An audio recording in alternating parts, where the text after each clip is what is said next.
A wani lokaci yanayin alaƙar da mace take da wata mace hakan kan sa zargi a zukatan mutane da kuma yi musu wani irin kallo. Sai dai bayan ɓullar hoton Sarah Diamond da ita da ƙawarta Rukky Alim, da mutane sun fara zargin cewa anya kuwa wannan babu wata ƙasa tsakaninsu kuwa, wato mutane sun fara zargin cewa anya kuwa ba su abin da mata suke a halin yanzu, domin yanayin da ake hoton. Kai kama da sa kayan ma gaba ɗaya kuskure ne, kuma sannan a haka suke ganin cewa su suna ba da tarbiyya a cikin masana'antar Kannywood, kama daga shigarta, yanayin kayan, yanayin ɗaukar hoton da aka yi sam bai kamata ba, kuma sam ya saɓa al'adar malam Bahaushe, kama daga tarbiyyar addini da kuma dukkanin wani abu wanda ke faruwa. Dole ne su san da cewa idan aka zarge su, kar su zargi kowa, su zargi kansu da kansu, domin yanayin da suke alaƙa da kuma yanayin da aka ɗau hoton aka watsa social media, tabbas shakku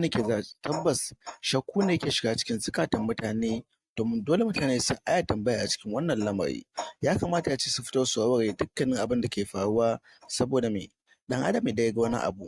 mu musamman su 'yan masana'antar Kannywood a kansu, abu ƙirsa ake jira a kansu domin a ga cewa an bayyana dukkanin halayensu, yanda suke yin abubuwa wanda sam ba su kamata ba, suka saɓa wa addini da kuma al'ada. Tun Allah dai ya kyauta, Allah ya shirye su gaba ɗaya.